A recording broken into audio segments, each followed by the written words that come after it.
नमस्कार दोस्तों, स्वागत है आप सभी का। दोस्तों, भारत के अपवाह तंत्र का ये चौथा भाग है और आज के इस क्लास में हम प्रायद्वीपीय नदियों के अपवाह तंत्र के बारे में डिस्कस करेंगे। इस अपवाह तंत्र को हम दो भाग में बांटकर पढ़ेंगे। पहला भाग होगा अरब सागर में गिरने वाली नदियाँ और दूसरा भाग होगा बंगाल की खाड़ी में गिरने वाली नदियाँ। अपवाह तंत्र को हमने देखा था कि हमने दो भागों में बांटा था। एक है हिमालय की नदियाँ और दूसरा है प्रायद्वीपीय नदियाँ। तो हिमालय की जितनी भी अपवाह तंत्र है उसको हमने तीन भागों में बांटा था: सिंधु नदी तंत्र, गंगा नदी तंत्र और ब्रह्मपुत्र नदी तंत्र। तो ये वाला चैप्टर हमने पूरा पढ़ लिया है। आज का जो टॉपिक है वो है प्रायद्वीपीय नदियाँ। तो पहले हम प्रायद्वीपीय नदियों के बारे में थोड़ा सा डिस्कस करेंगे, समझेंगे कि प्रायद्वीपीय नदियों की विशेषता क्या है, कौन कौन सी नदियाँ हैं।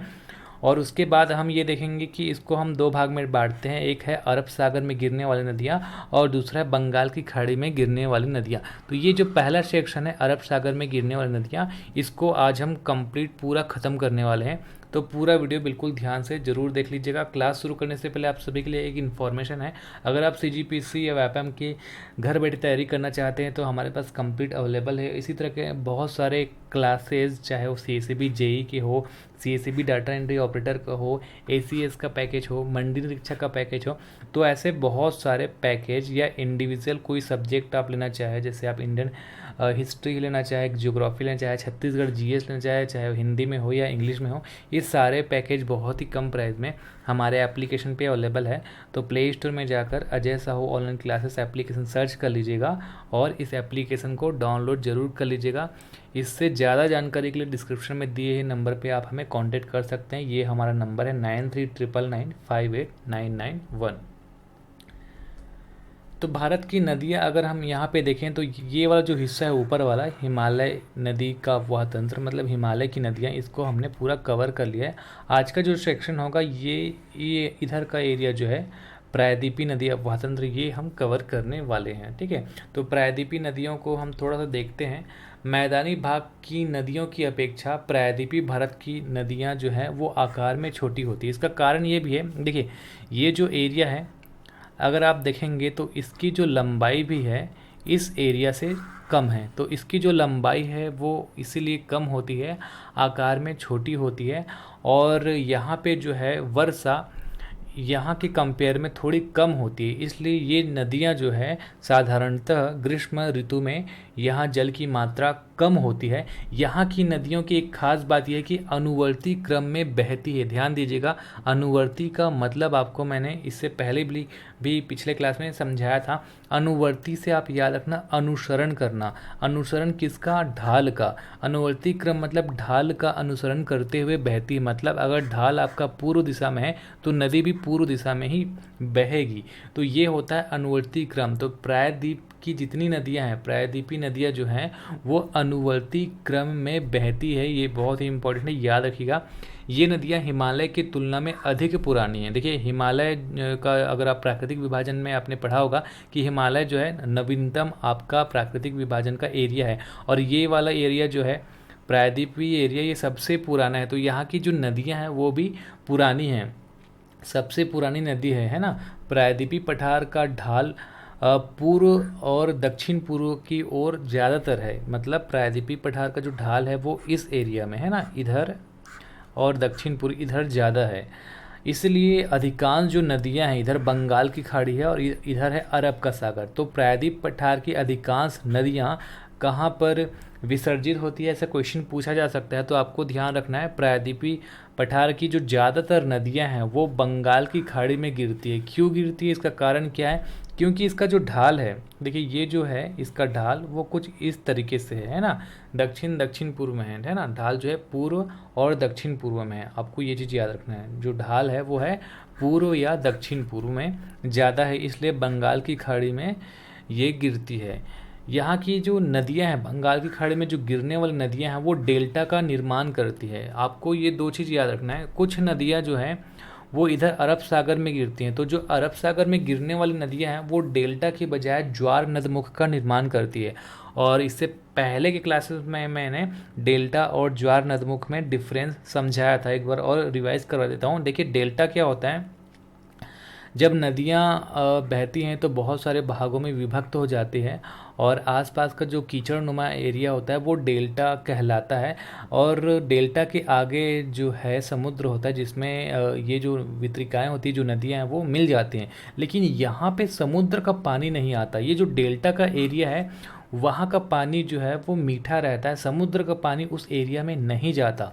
इसके अपोजिट ज्वार नदमुख होता है। ज्वार नदमुख में क्या होता है, समुद्र का पानी जो है उस एरिया, जो दलदली नुमा एरिया रहता है वहाँ पे चला जाता है, तो वो वहाँ का पानी जो होता है वो खारा होता है। तो ये बेसिक डिफरेंस है ज्वार नदमुख और डेल्टा में। डिटेल में मैंने पिछले क्लास में पढ़ाया है। ठीक है, तो ये चीज़ आपको याद रखना है। पश्चिम घाट प्रायद्वीपीय नदियाँ का मुख्य जल विभाजक है। देखिए ये आपका प्रायद्वीप हिस्सा है, भारत का प्रायद्वीपीय हिस्सा है। प्रायद्वीप पठार भी हम इसको, ये वाले हिस्से को कहते हैं। अब यहाँ पे आपका है पश्चिम घाट। ये वाला जो एरिया है यहाँ पे पश्चिम घाट है। तो ये जो है ये इधर बंगाल की खाड़ी में गिरने वाली नदियाँ और अरब सागर में गिरने वाली नदियाँ या पश्चिम घाट की जितने भी नदियाँ बहती है उस यूँ कह ले कि इसका जल विभाजक है। इन दोनों के बीच में ये स्थित है ना, ये जल विभाजक है। कौन? पश्चिम घाट। नर्मदा एवं तापी बहाव की दिशा के विपरीत पूर्व से पश्चिम की ओर भ्रंश घाटी में बहते हुए अरब सागर में गिरती है। यहाँ पे नर्मदा है और तापी है, ये जो है वो भ्रंश घाटी में बहती है। भ्रंश घाटी मतलब आसपास के हिस्सों को काटते हुए बहती है। ठीक है, तो आपको याद रखना है नर्मदा और तापी, ये दो ऐसी नदियां हैं जो भ्रंश घाटी में बहती है और अरब सागर में गिरती है। प्रायद्वीप नदियों की कुछ विशेषताएं हम एक बार और देखते हैं। पहला तो आपको ये याद रखना है कि अनुवर्ती नदियां मतलब ढाल का अनुसरण करती हैं। जिस तरीके से ढाल है उसी तरीके से ये नदियां बहती हैं। दूसरा, यू आकार की घाटियों का निर्माण करती है। हिमालय की ज़्यादातर जो नदियां हैं वो वी आकार की घाटी का निर्माण करती हैं, लेकिन प्रायद्वीप जो नदियां हैं वो यू आकार की घाटी का निर्माण करती है, क्योंकि ये बहुत ज़्यादा पुराना है, जिसके कारण ये जो कटाव है, ऊर्ध्वाधर कटाव यहाँ जो कटाव है वो नहीं होता, क्षैतिज कटाव थोड़ा बहुत होता है, जिसके कारण अपरदन कम होता है। अब अपरदन कम होगा तो जो इसका स्पीड है, नदी के बहने का जो गति है, वो अपरदन कम होने के कारण गति जो है थोड़ा ज़्यादा ही रहता है, क्योंकि वो घर्षण वहाँ पे होता नहीं, अपरदन कम रहता है। तो इसलिए बिजली की उत्पादन की यहाँ पे संभावना है, क्योंकि उसका जो बहाव है, जो गति है वो अच्छा खासा है। हिमालय की तुलना में छोटी है क्योंकि एरिया भी कम रहता है। और आपको ये याद रखना है कि ये जो मैदानी नदियाँ हैं उससे बहुत पुरानी नदियाँ हैं। 12 मासी नहीं, क्योंकि इस एरिया में जो वर्षा है वो कम होता है। और इधर जैसे आप हिमालय नदियों में देखेंगे तो वहाँ की जो नदियाँ हैं वो बर्फ़ के पिघलने से, चट्टानों से होते हुए आता है, लेकिन यहाँ की जो नदियाँ हैं वो मानसून पर निर्भर होती है, जिस कारण ग्रीष्मकाल में यहाँ पानी की कमी हो जाती है।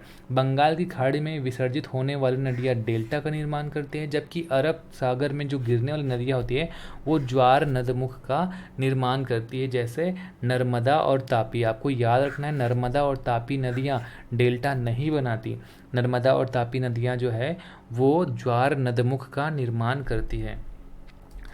अरब सागर में गिरने वाली जितने भी नदियां हैं उसको हम एक बार इस क्रम में देखेंगे, इसी क्रम में आपको याद रखना है। इसके अलावा कुछ ट्रिक भी देखेंगे जिससे आप इस चीज़ को याद रख सकते हैं, इतनी सारी नदियों को याद रख सकते हैं ना। तो पहले आप यहाँ पे आप देखेंगे अरब सागर में गिरने वाली नदियों का क्रम। ठीक है, पहला नदी आप ऊपर से नीचे देखेंगे, क्रम हम देखेंगे ऊपर से नीचे। तो पहला है आपका देखेंगे लूनी, ये है आपका लूनी नदी। उसके बाद नीचे आप साबरमती, इसी तरीके से साबरमती हो गया, माही हो गया, नर्मदा, तापी या इसको ताप्ती नदी के नाम से भी जाना जाता है, फिर मांडवी नदी, जुआरी, शरावती, गंगावेली, पेरियार और भरतपुजा। ये एक सीक्वेंस है जिसको आपको याद रखना है। ठीक है, लूनी नदी जो है वो अरब सागर में नहीं मिलती, जबकि स्थल में विलुप्त हो जाती, फिर भी हम इसको अरब सागर में गिरने वाली नदियों के क्रम में ही पढ़ते हैं। ठीक है, आपको ये याद रखना है कि ये स्थल में ही विलुप्त हो जाती है। ये अंतःस्थलीय नदियों का उदाहरण है लूनी नदी। इसके बारे में मैंने कई बार बताया हुआ है, ये चीज़ आपको याद रखना है। अब हम क्या करेंगे, इसको अगर आप ट्रिक से याद रखना चाहो तो ये ट्रिक आप याद रख सकते हैं। सालू की माँ भानमती सोजा, अरब सागर में गिरने वाली नदियों का ये ट्रिक है। ठीक है, सा से होगा आपका साबरमती, लू से लूनी, माँ से मांडवी, भा से भरत पूजा, न से नर्मदा, म से माही, ती से ताप्ती, सो से सोम और ज से जाखम, है ना। तो ये एक ट्रिक है जो आप याद रखेंगे। ठीक है, या आप इस तरह से मैप बनाएंगे और मैप में अगर आप सभी नदियों को बनाकर एक बार प्रैक्टिस करने की कोशिश करेंगे तो कभी कभी क्या ट्रिक याद नहीं आता, तो मैप से हम उस चीज़ को रिलेट कर पाते हैं कि ये इसके ऊपर था, ये इसके नीचे था, और सीक्वेंस कुछ इस तरीके से होना चाहिए, ऐसा हम जो है याद रख सकते हैं। अब एक और ट्रिक है, सोजा सालू की माता भानुमति, है ना। तो आप किसी भी तरीके से ट्रिक से आप इन सारी चीज़ों को याद रख सकते हैं, अलग अलग ट्रिक मैंने बता दिया है। प्रायद्वीप भारत की 4 नदियां ऐसी भी है जो खंबात की खाड़ी में गिरती है। यहाँ पर है खंबात की खाड़ी, ये जो हिस्सा आप देख रहे हैं गुजरात, यहाँ पे है खंबात की खाड़ी, है ना। तो 4 नदियाँ खंबात की खाड़ी में गिरती हैं। अब इसमें भी ट्रिक आप कैसे याद रखेंगे चारों नदियों का, समानता ये याद रखना, स से साबरमती, म से माही, न से नर्मदा और त से ताप्ती। ये जो 4 नदियाँ हैं वो अरब सागर में तो गिरती हैं, लेकिन आपको याद रखना है कि खंबात की खाड़ी में गिरती है। ठीक है, खंबात की खाड़ी में गिरते हुए अरब सागर में मिल जाती है। तो 4 ऐसी नदियाँ प्रायद्वीप भारत की जो खंबात की खाड़ी में गिरती है वो कौन कौन सी है, अगर आपको पूछा जाए तो आप याद रखेंगे समानता, है ना, साबरमती, माही, नर्मदा, तापी। ये चीज़ आपको याद रखना है, साबरमती, माही, नर्मदा, तापी। कहाँ पर गिरती है, अरब सागर में गिरती है। और कहाँ पे गिरती है, गुजरात के खंबात की खाड़ी में गिरती है। तो खंबात की खाड़ी में गिरने वाली ये 4 नदियाँ हैं। अब एक एक करके जो भी महत्वपूर्ण नदी हैं अरब सागर में गिरने वाली नदी, उसके बारे में हम डिटेल से पढ़ेंगे। एक एक नदी के बारे में जितना कुछ पूछा जा सकता है वो सब इम्पोर्टेंट फैक्ट हम देखेंगे। तो पहला है लूनी नदी। ये अरावली पर्वत श्रेणी के नाग पहाड़ी से निकलती है। इसका उद्गम कहाँ से होता है, राजस्थान, अजमेर के अरावली पर्वत। ये मैप मैंने बनाया है, मैप से रिलेट कर करके हम पढ़ेंगे। ये जो पर्वत दिख रहा है ये है अरावली पर्वत, जो कि अजमेर राजस्थान में स्थित है, नाग पहाड़ी से संबंधित है। अब इसका उद्गम है, आपको याद रखना है, लूनी का, है ना। विसर्जन कच्छ के रण में, यहाँ पे आप देखेंगे ये जो है वो अरब सागर में वास्तव में मिलती नहीं। ये कच्छ के रण में दलदल बनाकर ये खत्म हो जाती है, स्थल में ही खत्म हो जाता है। तो आपको याद रखना है, दलदली क्षेत्र में विलीन हो जाती है, समुद्र में नदी नहीं मिलती, अंतः स्थलीय नदी है ना। एक भारत की एकमात्र ऐसी नदी जो स्थल में ही समाप्त होती है। ये क्वेश्चन पूछा जाता है लूनी नदी के संदर्भ में, ये चीज़ आपको याद रखना है। लूनी नदी को रेगिस्तान की गंगा भी कहते हैं। ठीक है, तो लूनी नदी को हम रिविजन कर लेते हैं।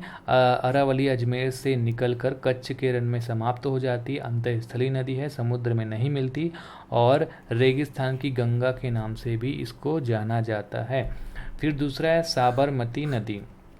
इसका उद्गम जो है वो उदयपुर के मेवाड़ से निकलती है। ठीक है, ये जो है वो ये भी जो है राजस्थान से निकलती है, राजस्थान के उदयपुर, ये जो पहाड़ी है उदयपुर है ना, तो उदयपुर के मेवाड़ से निकलती है और ये जो है खंबात की खाड़ी में गिरती है। हमने रिविजन किया था, समानता से देखा था कि जो खंबात की खाड़ी में गिरने वाली जो नदियां हैं, समानता से आपका पढ़ा था साबरमती, माही, नर्मदा और तापी। तो आपको याद रखना है साबरमती कहाँ पे गिरती है, खंबात की खाड़ी में गिरती है। विशेष में क्या क्या क्या आपको याद रखना है, गांधीनगर और अहमदाबाद साबरमती के तट पर स्थित हैं। जो गुजरात का जो राजधानी है गांधीनगर है ना, और फेमस जो सिटी है अहमदाबाद, ये दोनों जो सिटी है वो साबरमती नदी के तट पर स्थित है, ये आपको याद रखना है। तो क्या क्या इंपॉर्टेंट यहाँ पे, उदयपुर से निकलती है, खंबात की खाड़ी में गिरती है, 2 प्रमुख शहर इसके तट पर स्थित है, अहमदाबाद और गांधीनगर। फिर तीसरा है माही नदी। माही नदी का उद्गम मध्य प्रदेश के विंध्यन पर्वत से होता है और ये भी खंबात की खाड़ी में विसर्जित होती है, गिरती है ना। प्रवाह क्षेत्र 3 राज्य से होकर गुजरती है, मध्य प्रदेश, राजस्थान और गुजरात। ये हम देखते हैं माही नदी, यहाँ पे विंध्य पर्वत है जहाँ से माही नदी कुछ इस तरीके से मध्य प्रदेश, राजस्थान और यहाँ पे गुजरात में खंबात की खाड़ी में गिर जाती है। अब यहाँ पे सबसे इम्पोर्टेंट फैक्ट ये आप याद रखना, माही के संदर्भ में कर्क रेखा को 2 बार काटती है। ये अगर हमारा कर्क रेखा है ना, तो कर्क रेखा, ये जो इमेज है ये समझाने के लिए मैंने बनाया है। वास्तव में कर्क रेखा एकदम एग्जैक्ट यहाँ से नहीं जाता, ये समझने के लिए आपको याद रखना है कि कर्क रेखा को जैसे एक बार यहाँ से काटा और दूसरा बार यहाँ से काटा, तो माही नदी इकलौती ऐसी नदी है जो भारत में कर्क रेखा को 2 बार काटती है। कहाँ पर काटती है? राजस्थान में काटती है। ये चीज़ आपको याद रखना है। जमुनालाल बजाज सागर परियोजना गुजरात में स्थित है माही नदी पर। तो यहाँ पे एक ऐसे एक परियोजना जैसे बना लेना और यहाँ पे लिख देना जमुनालाल बजाज सागर परियोजना माही नदी पर गुजरात में स्थित है। फिर अगला है नर्मदा नदी, बहुत ही इम्पोर्टेंट है ये। नर्मदा नदी का उद्गम अमरकंटक मध्य प्रदेश से होता है और ये खंभात की खाड़ी गुजरात में गिरती है। नर्मदा अरब सागर में गिरने वाली प्रायद्वीप भारत की सबसे लंबी नदी है। अरब सागर में गिरने वाली सबसे लंबी नदी का नाम बताइए, ऐसे अगर आपको पूछा जाए तो आपको याद रखना है नर्मदा नदी। इसकी कुल लंबाई की हम बात करें तो 1312 किलोमीटर, आसान है 13-12 कुछ इस तरीके से आप याद रखना, 1312 किलोमीटर। तो आपको इसकी लंबाई इसलिए याद रखना है क्योंकि ये जो है अरब सागर में गिरने वाली प्रायद्वीपीय भारत की सबसे लंबी नदी है। नर्मदा, गोदावरी एवं कृष्णा के बाद प्रायद्वीप भारत की तीसरी सबसे बड़ी नदी है। ठीक है, गोदावरी एवं कृष्णा जो है नर्मदा से बड़ी है, लेकिन अरब सागर में गोदावरी और कृष्णा नहीं गिरती, वो बंगाल की खाड़ी में गिरती है ना, तो इसलिए नर्मदा जो है अरब सागर में गिरने वाली सबसे लंबी नदी है प्रायद्वीप की। भ्रंश घाटी में बहता है, नर्मदा और तापी दोनों जो है वो भ्रंश घाटी में बहता है, मैंने आपको बताया था। लेकिन यहाँ पे एक चीज़ आपको ये और याद रखना है, ये नर्मदा है भ्रंश घाटी में बहता है, तो इसके उत्तर में, आगे मैं आपको मैप बता दूंगा, इसके उत्तर में विंध्य पर्वत है ना, विंध्य पर्वत है, और इसके दक्षिण में आपका है सतपुड़ा पर्वत। तो विंध्य पर्वत और सतपुड़ा पर्वत को बीचों बीच ऐसे चीरती हुई बहती है, भ्रंश घाटी में बहती है, जिसका नाम है नर्मदा नदी, है ना। भ्रंश घाटी में बहता है विंध्य पर्वत उत्तर में और दक्षिण में सतपुड़ा पर्वत। ये पर्वत का नाम भी पूछा जा सकता है। इसके मुहाने में डेल्टा की जगह ज्वार नदमुख डेल्टा की जगह ज्वार नदमुख बनता है। आपको याद रखना है अरब सागर में जो नदियाँ गिरती हैं वहाँ पे ज्वार नदमुख बनता है, बंगाल की खाड़ी में जो नदियाँ गिरती है उस पे डेल्टा इन जनरल, है ना। परियोजना क्या याद रखना है आपको? इंदिरा सागर परियोजना मध्य प्रदेश में स्थित है नर्मदा नदी पर, और सरदार सरोवर परियोजना गुजरात में नर्मदा नदी पर स्थित है। कुछ प्रमुख जलप्रपात, धुआंधार जलप्रपात, धुआंधार का एक और नाम है कपिल धारा, जबलपुर के पास भेड़ा घाट मध्य प्रदेश में ये स्थित है। और इस नदी पर स्थित प्रमुख जो शहर है वो है जबलपुर मध्य प्रदेश में ये, और भड़ौच जो कि गुजरात में। अब इन सारी चीज़ों को एक बार हम मैप में कंपेयर भी करेंगे। नर्मदा नदी 3 राज्यों से होकर गुजरती है, मध्य प्रदेश, महाराष्ट्र और गुजरात। सबसे ज़्यादा मध्य प्रदेश में ये बहती है, 87% सबसे ज़्यादा मध्य प्रदेश में। ठीक है, 3 राज्यों में बहती है, मध्य प्रदेश, महाराष्ट्र और गुजरात। तो अब नर्मदा नदी के बारे में एक बार मैप से रिवीजन कर लेते हैं। ये नर्मदा नदी है, ये अमरकंटक है, ये अमरकंटक मध्य प्रदेश से निकल कर कहाँ पर? खंभात की खाड़ी में गिरती है ना, खंभात की खाड़ी में गिर गई। लंबाई है 1312 किलोमीटर, 1312 किलोमीटर लंबाई के साथ साथ आपको क्या फैक्ट याद रखना है? अरब सागर में गिरने वाली प्रायद्वीप नदियों में ये सबसे बड़ी नदी है ना, अरब सागर में गिरने वाली प्रायद्वीपी सबसे बड़ी नदी है, ये चीज़ आपको याद रखना है। अब इसमें हम इस नदी के तट पर स्थित 2 शहर याद रख लेते हैं। पहला एक तो जबलपुर मध्य प्रदेश में, दूसरा भड़ौच गुजरात में। नर्मदा नदी के तट पर स्थित 2 शहर है। अब हम याद रखने परियोजना, तो परियोजना में इंदिरा सागर परियोजना आपको याद रखना है मध्य प्रदेश, और सरदार सरोवर परियोजना गुजरात जो कि नर्मदा नदी में स्थित है। इसके अलावा जलप्रपात आपको क्या याद रखना है? धुआंधार कपिलधारा जलप्रपात, ये मध्य प्रदेश में है। तो इतना फैक्ट आपको याद रखना है नर्मदा नदी के संदर्भ में। फिर अगला जो है वो है तापी नदी। तापी नदी का उद्गम मुल्ताई नामक स्थान के बैतुल के पठार से होता है, जो कि मध्य प्रदेश के बैतुल जिला में स्थित है। यहाँ पे हम देखेंगे बैतुल का पठार मुल्ताई नामक स्थान पे। कई बार बैतुल का पठार नहीं देख दिया होगा ऑप्शन में, तो आप मुल्ताई याद रखना है ना, उद्गम मुल्ताई। तो मुल्ताई नामक स्थान के बैतुल के पठार से तापी नदी का उद्गम होता है और खंबात की खाड़ी में ये गिरती है। इसका प्रवाह ये भी सेम है, मध्य प्रदेश, महाराष्ट्र और गुजरात। ये महाराष्ट्र में सबसे ज़्यादा है, इसका जो प्रवाह है वो महाराष्ट्र में सबसे ज़्यादा है। ये भी भ्रंश घाटी में बहती है। अरब सागर में गिरने वाली ये दूसरी सबसे बड़ी नदी है। नर्मदा सबसे बड़ी नदी और ये अपना जो तापी नदी है वो दूसरी सबसे बड़ी नदी है अरब सागर में गिरने वाली। परियोजना में उकाई परियोजना है और आपका काकराकार परियोजना। ये जो दो परियोजनाएं बहुत ही इम्पॉर्टेंट है, तापी नदी पर है, ये पूछा जा सकता है, ठीक है। इसके तट पर स्थित प्रमुख शहर कौन कौन से हैं? सूरत और बैतूल। सूरत गुजरात में है, बैतूल आपका मध्य प्रदेश में। तो तापी नदी के बारे में जितना भी हमने पढ़ा एक बार मैप में रिवीजन कर लेते हैं। ये है आपका बैतूल का पठार मुल्ताई नामक स्थान पर, जिला बैतूल मध्य प्रदेश में। ये यहाँ से तापी नदी कुछ निकलकर इस तरीके से खंबात की खाड़ी में विसर्जित हो जाती है, ठीक है। अब ये जो है भ्रंश घाटी में बहती है। आगे एक चीज़ आपको मैं और बता दूंगा कि जैसे कि नर्मदा के आपको उत्तर में विंध्य और नीचे में सतपुड़ा याद रखना था, है ना। यहाँ पे कुछ इस तरीके से नर्मदा है और यहाँ पर है आपका विंध्य पर्वत, है ना। तो ये नर्मदा हो गया। तो नर्मदा के ऊपर में विंध्य और नीचे सतपुड़ा, मतलब उत्तर में विंध्य और नीचे सतपुड़ा के बीचों बीच जैसे भ्रंश घाटी में बहता था, उसी तरीके से तापी के ऊपर में सतपुड़ा और नीचे अजंता की पहाड़ी आपको याद रखना है, ठीक है। तो ये आपको याद रखना है। जैसे सतपुड़ा जो है वो नर्मदा और तापी के बीच जल विभाजक का कार्य करता है ना। तो ये चीज़ भी आपको याद रख लेना है।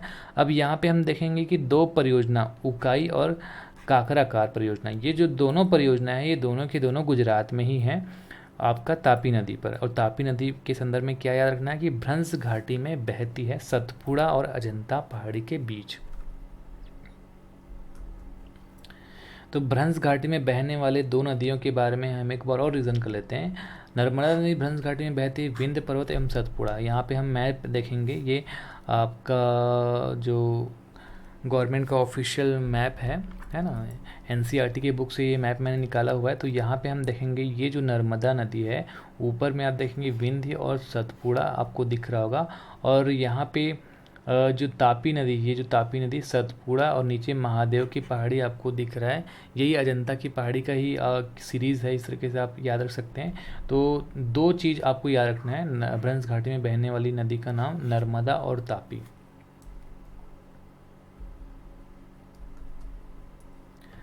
पश्चिम घाट सह्याद्री से निकलकर अरब सागर में गिरने वाली नदियाँ। यहाँ पे ये जो हिस्सा है इसको पश्चिम घाट कहा जाता है और इधर का जो हिस्सा है वो पूर्वी घाट होता है।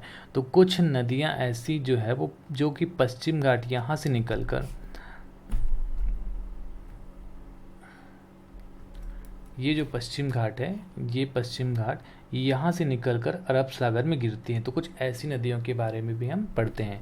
पश्चिम घाट की ढाल तीव्र होने के कारण, इधर का जो ढाल है पश्चिम घाट का वो बहुत ही ज़्यादा कगारनुमा, मतलब बहुत ही तीव्र है, बहुत ही ऐसे तीव्र है। तीव्र होने के कारण यहाँ से जो नदियाँ बहती है जो अरब सागर में गिरती हैं, उसका जो बहाव होता है उसका वेग भी बहुत तीव्र होता है। यहाँ की नदियाँ बहुत छोटी एवं तीव्र है क्योंकि ये जो एरिया है वो भी बहुत छोटा है ना। तो ये जो पश्चिम घाट से लेकर यहाँ तक का एरिया है अरब सागर का, वो जगह ही बहुत कम है और ढाल बहुत ज़्यादा है, इसलिए तीव्र और छोटी है।